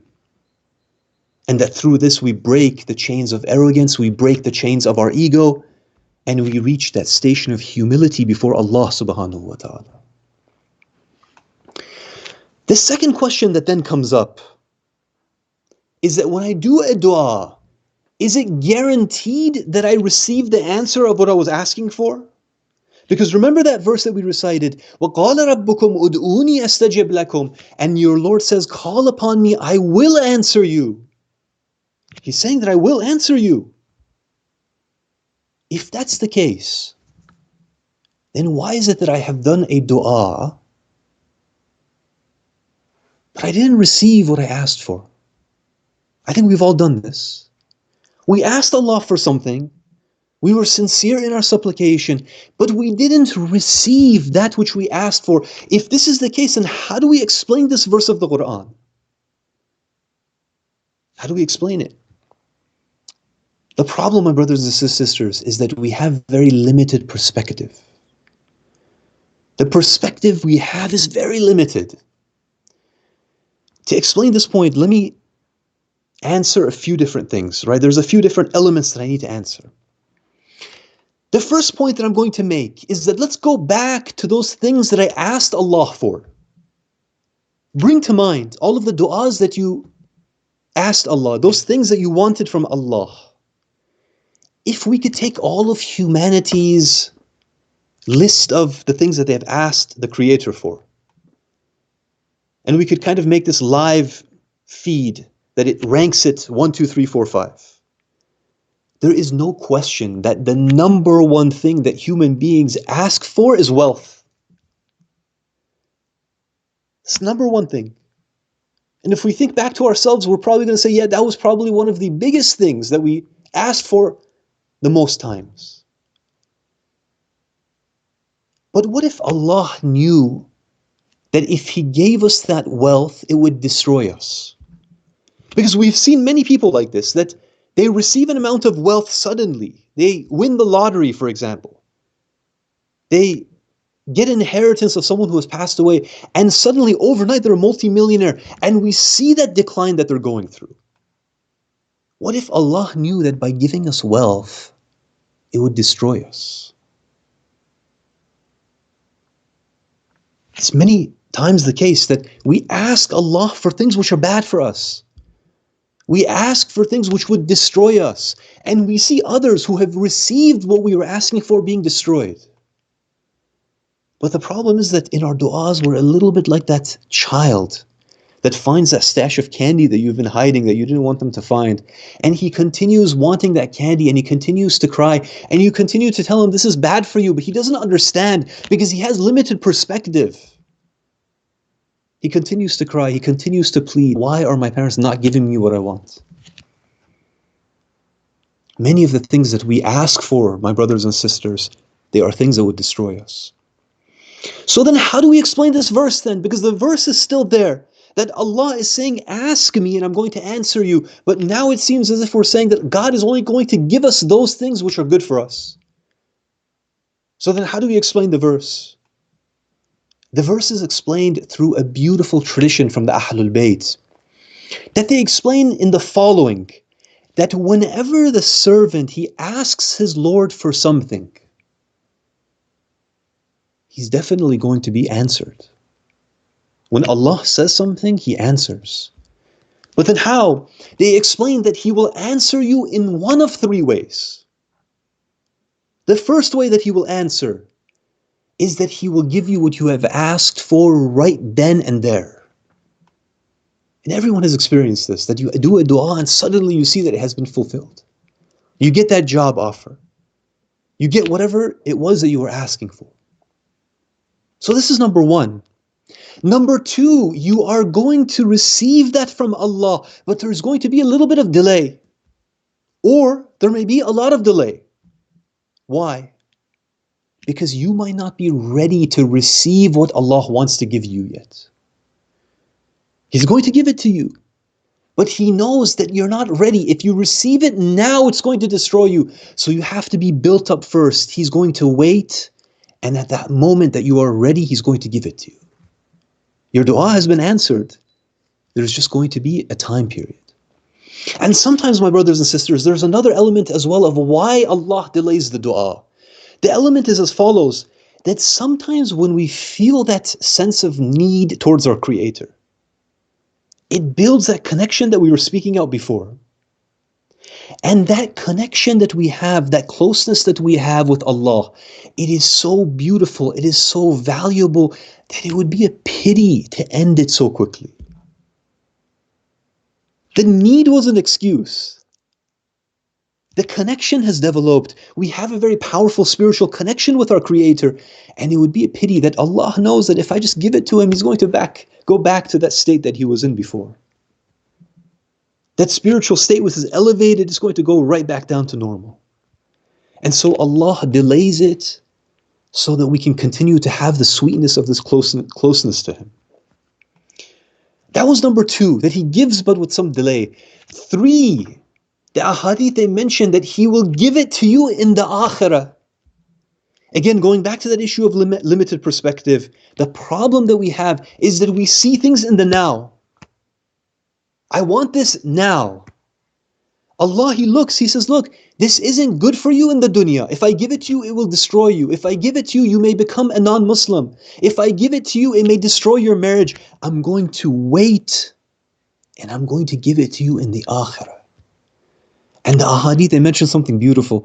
They say that when we receive these things, these delayed supplications, when we receive them in the akhirah, my brothers and sisters, we are going to wish that none of our du'as had been answered in this dunya. We're going to wish that, I wish that all of my du'as had been delayed and they had been answered in the akhirah. Because in this world, the best that we get is finite. It's limited. It lasts a few months, it lasts a few years, but what we receive in the akhirah, it's everlasting, it's infinite. So Allah, He looks at the entirety of our existence and He decides what we need when. He cares for us and He wants the best for us.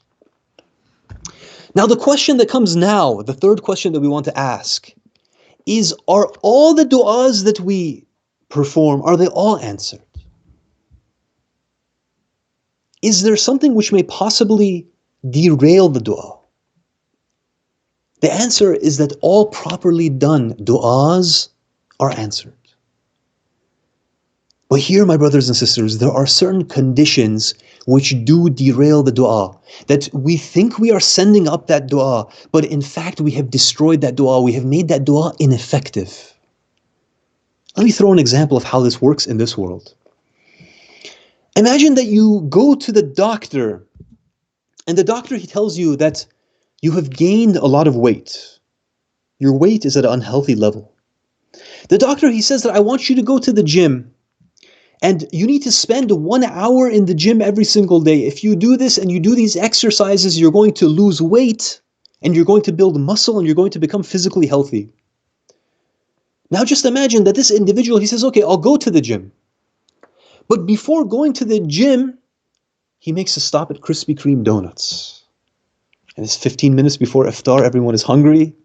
He makes a pit stop to Krispy Kreme donuts. He goes and he buys 2 dozen, most likely he was fasting like us, he buys 2 dozen donuts. He comes, and as he's driving to the gym, because he's going to obey, he's going to follow the doctor's orders, as he's driving to the gym, he begins to eat a few of the donuts. Then he gets to the gym, he goes inside of the gym. When he's in the gym, he does his 1 hour of exercise. He walks on the treadmill, he lifts a few light weights, and then he goes outside, and now as he's driving back to his home, he continues eating the donuts and he finishes one of the boxes. What happened to this individual? Is he going to actually have the health benefits that the doctor told him? Is he going to lose the weight? Is he going to build the muscle? Is he going to become physically healthy? The answer is that no, none of those things are going to happen. What this individual has done is that he has taken that action that he performed and he has just neutralized the effects of it. He has destroyed the effects of the gym. Now, what we do in this dunya is oftentimes very similar in relationship to our du'as. Now, where can we find this explained in the du'as itself? When we begin to look in the book of du'a that we have, the Mafatih al-Jinan, we begin to look through the du'as, we come upon a du'a by the name of Du'a Kumail. It is a du'a which was given to Kumail by Amir al-Mu'mineen Ali ibn Abi Talib, alayhi salam. We find Du'a Kumail, we begin to read this du'a. We eventually read the line which says, Allahumma qfirli ad-dunub allati tahbisu ad-du'a. That we are saying, Ya Allah, forgive me the sins which hold back the du'as, which literally imprison the du'as. Now it starts to become a little bit clearer that there are sins that we commit which actually neutralize the effect of the du'a. Just like that individual who went to the gym, but he neutralized the effect of the gym through the donuts that he was eating, the actions that we perform, the sins that we commit, they neutralize the effect and the potential of the dua to rise up to Allah. So the first thing that we need to really look at is that what kind of sins are we committing before we are performing these du'as. In one of the hadiths from Imam Baqir alayhi salam, he says sometimes the servant, he asks Allah for something, and Allah is going to grant him that request in the near future or with some delay. But that servant then goes and he commits a sin. When this happens, God the Most High, He says to the angel, do not fulfill his request and deprive him of it, for he has made himself the object of my anger, and he has become worthy of being deprived by me. Here, my brothers and sisters, we can commit a sin. Allah had already answered the dua that we asked. He had already written it down, but there was some delay. Then we go and we commit that sin. Allah says that you have become unworthy of having this request fulfilled. We have to be really careful about the actions that we are performing. That we can do this dua, we can perform this dua, but it becomes ineffective. And through Du'a Kumail, when we look, it shows us that the sins, they have completely different effects. Some sins are going to have one type of effect. Another sin is going to have a completely different type of effect. When we look at Du'a Kumail and we're reading the different lines, we see that it says, Allahumma qfirli ad-dunub allati tahtikul isam. We say, Ya Allah, forgive me those sins which tear apart the safeguards. What safeguards? Many times in our lives, Allah has put safeguards in our lives. We're driving down the road, a car spins out, it misses us by 3-4 inches, and we're wondering, how did I just survive that? Allah has put a safeguard for us. The sins that we commit, it destroys that safeguard. In another line, we see, Allahumma qfirli ad-dunub allati tunzilu niqam. Ya Allah, forgive me those sins which draw down adversities. There are sins which cause the niqam, the trials and tribulations to come down. My life was good, and now all sorts of issues are coming my way. Allahumma qfirli ad-dunub allati tughayyiru an-ni'am. Ya Allah, forgive me those sins which alter the blessings. Sometimes Allah, He sends down a blessing to us. It's a ni'mah, it's a blessing. He might have given us an amount of wealth. Suddenly that same source of ni'mah, that same source of blessing, suddenly it becomes a curse for us. From every corner I see that difficulties are coming as a result of this amount of wealth. I'm wondering to myself, what is going on? It was a source of blessing. It was helping me in my life. Now it's become like a curse. And then finally we read, Allahumma ighfirli ad-dunub allati tahbisu ad-du'a. Ya Allah, forgive me those sins which imprison, which hold back the supplications. That there is a sin that I commit, that the dua is rising up, so to speak, to Allah, and this sin, it acts like a prison. It grabs that dua and it doesn't allow it to rise up to Allah. One of the things I have to mention here, my brothers and sisters, is that many of the problems that we have in our lives, we assume that they're divine tests, but the truth of it is that they are simply the negative consequences of the sins that we have committed.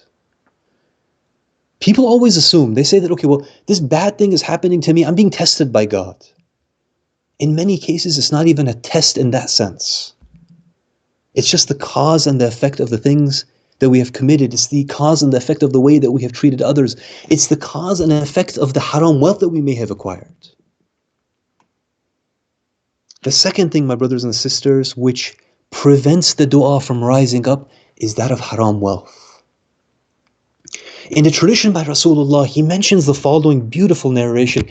He says, the servant, he raises his hands in supplication to God while his food is haram.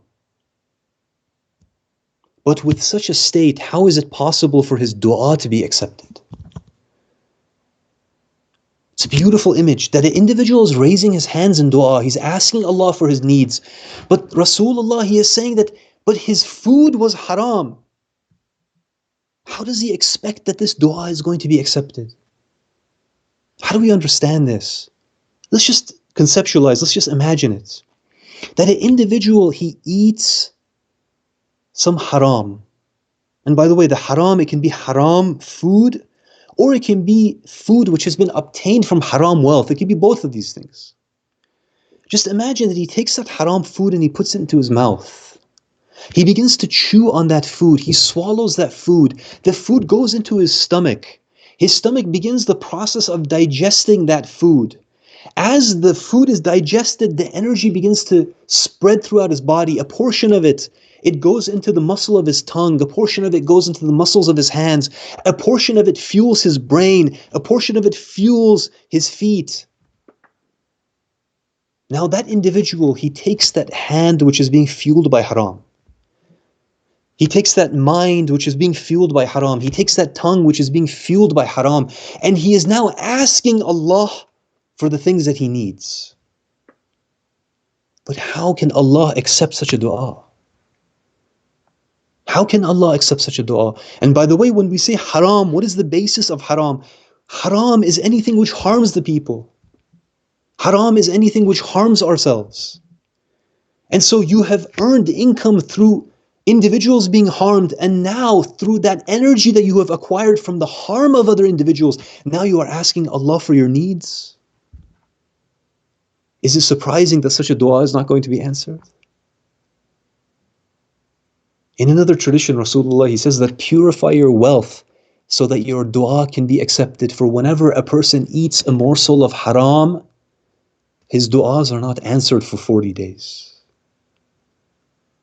It's really a scary idea that I may eat a portion of haram and then for 40 days, anything that I ask from Allah, it's not going to be answered. It's really a frightening possibility for us. Here, a question comes up that, well, I committed a sin. I ate that haram, for example. What am I supposed to do now? We're not masoom. We're human beings. I might have made a mistake in my past. What is it that I need to do to make amends? How do I fix this problem that has come up? The answer, my brothers and sisters, is that the door to istighfar is always open for us. Any sin that you have committed is forgivable. Allah is just waiting. He's just waiting for you to ask Him to forgive you. That once we ask Allah for forgiveness, all of it is wiped out. All that is asked of us is that we be sincere and that we ask. In one of the traditions from the Holy Prophet, he says that increase your seeking of forgiveness, for verily Allah has only taught you to seek forgiveness because He wants to forgive you. Allah is just waiting to forgive us. We make mistakes from time to time. He's just waiting for us to ask Him for forgiveness so that He can forgive us and He can wipe out that blemish that we have. In another hadith, we see that Imam Ali alayhi salam, he says that I am surprised at the one who despairs while he has the ability to seek forgiveness. Sometimes we commit a sin that is so heinous that we feel so ashamed, that we feel that Allah is never going to forgive me. That this sin is an unforgivable sin. I'm never going to be forgiven. Or we have been committing sins for such a long period of time that we say, I've been committing sins for 20 years of my life, for 40 years of my life, for 70 years of my life. How is it that Allah can forgive this? Amir al-Mu'mineen, Ali ibn Abi Talib, he's telling us, I'm surprised at the one who despairs while he has that door of forgiveness open to him.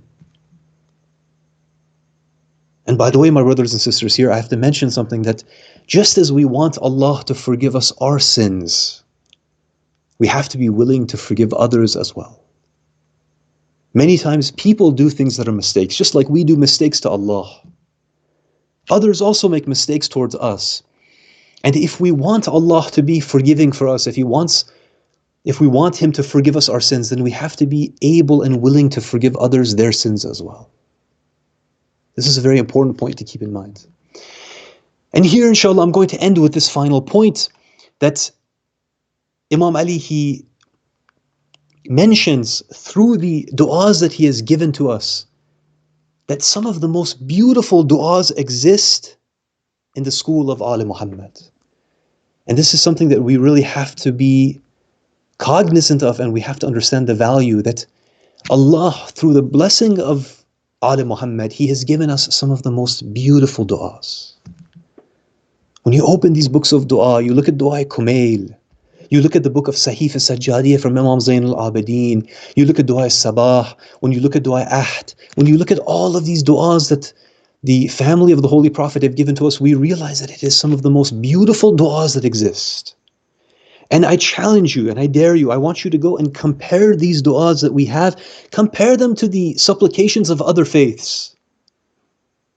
Compare them to the supplications of other sects. And then we will realize just what a treasure trove of dua we have. Inshallah, in this holy month of Ramadan, Allah will give us this tawfiq of really going and connecting with the du'as that we have been given. Inshallah, my brothers and sisters, we raise our hands in dua and we ask that, Ya Allah, in this holy month, please forgive us our sins. We ask that, Ya Allah, heal those of us who are sick. We ask that you help all of those who are being oppressed around the world. And particularly, we ask that you help us, inshallah, to help them. Ya Allah, we ask that you shower those of us who have passed away with your mercy and your forgiveness. And finally, we ask that you hasten the reappearance of the Imam and that you give us the honor of being amongst his closest of companions and helpers, insha'Allah. Assalamu alaikum wa rahmatullah.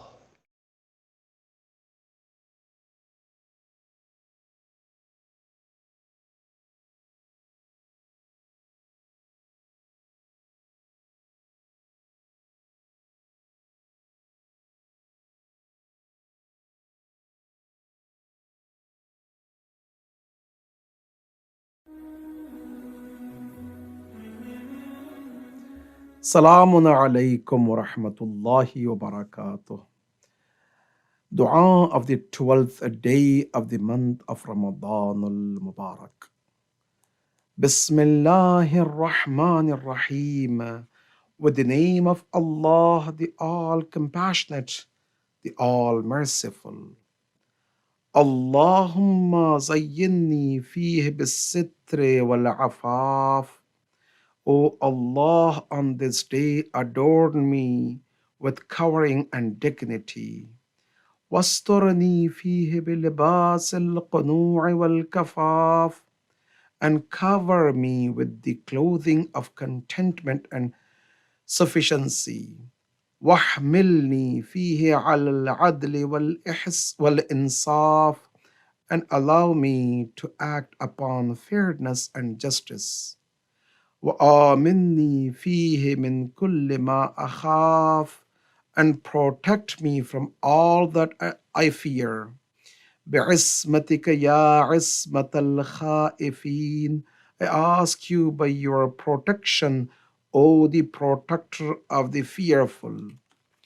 Brothers and sisters, as I mentioned, everyday du'as are like a ladder. We are in 12th rank of the ladder in order to achieve our ultimate goal. We are learning in today's dua three things. The first one is to have a iffat nafs, chastity and dignity. The second one is to have a qana'at and zuhud, which is contentment and sufficiency. The last one is to act upon fairness and justice. The key for all of that is to have a izzat nafs, which is dignity and chastity. It's very important, brothers and sisters, to have a chastity and dignity. That's why, according to hadith and riwayats, the one who is a afif, he's close to Ahlul Bayt and Allah subhanahu wa ta'ala. The one who's afif, he is the best of the best, and so on and so forth. We have a beautiful saying in Farsi. پندار نیک، گفتار نیک، کردار نیک، پوشاک نیک. Think with wise and afif. Talk with eloquence. Act upon your best akhlaq and wear the clothes the best you can. That's why we have a hijab. I salute to the brothers and especially sisters, those who have a hijab and they're true ambassador of Ahlul Bayt when they wear hijab and walking. Wassalamu alaikum wa rahmatullahi wa barakatuh.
بسم الله الرحمن الرحيم يا علي يا عظيم يا غفور يا رحيم أنت الرب العظيم الذي ليس كمثله شيء وهو السميع البصير وهذا شهر عظمته وكرمته وشرفته وفضلته على الشهور وهو الشهر الذي فرضت صيامه علي وهو الشهر رمضان الذي أنزلت فيه القرآن هدى للناس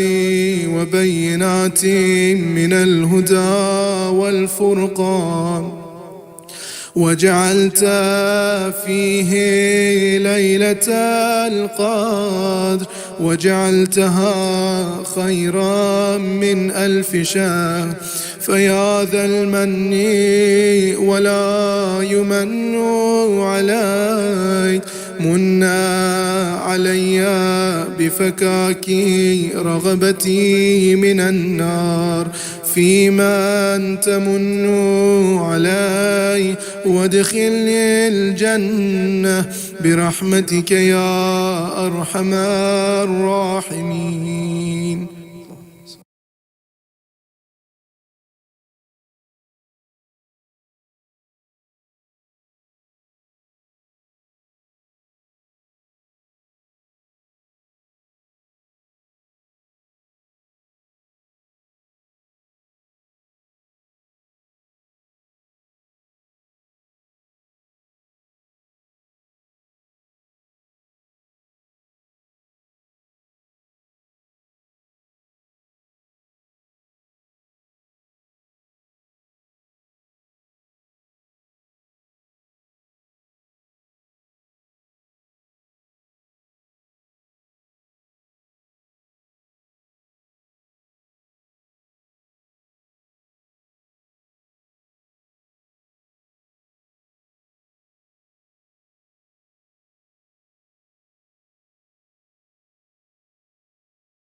سبحان الله والحمد لله ولا إله إلا الله والله أكبر ولا حول ولا قوة إلا بالله العلي العظيم.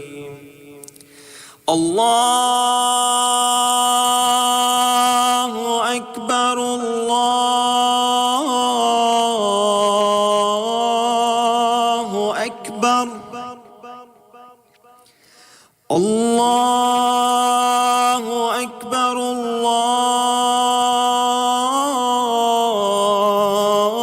الله أكبر. أشهد أن لا إله إلا الله أشهد أن لا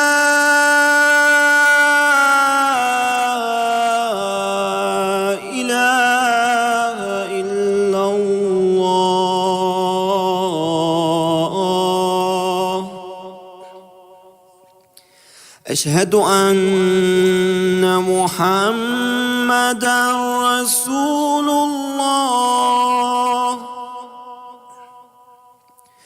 أشهد أن محمدًا رسول الله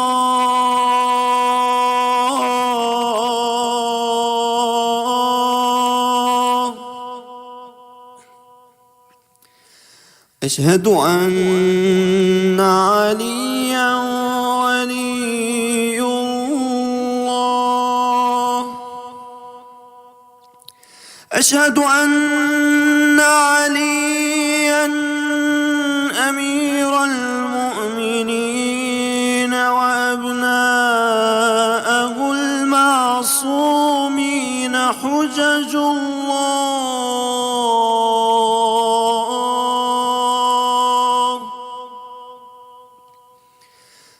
حي على الصلاة حي على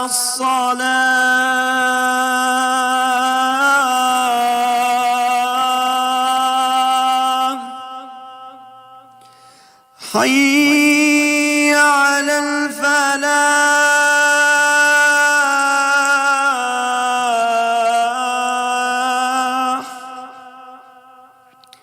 حي على الفلاح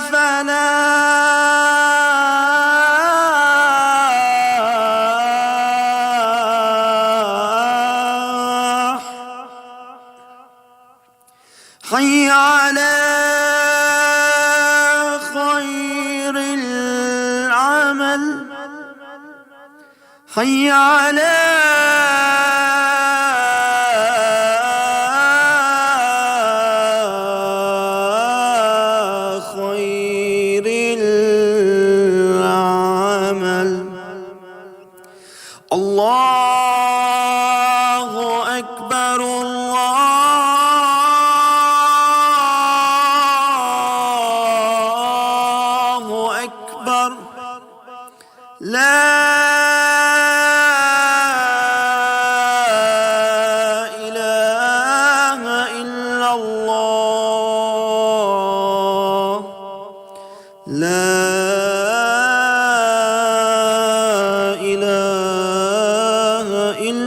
الله. وصلى الله على سيدنا محمد وآله وسلم تسليما كثيرا.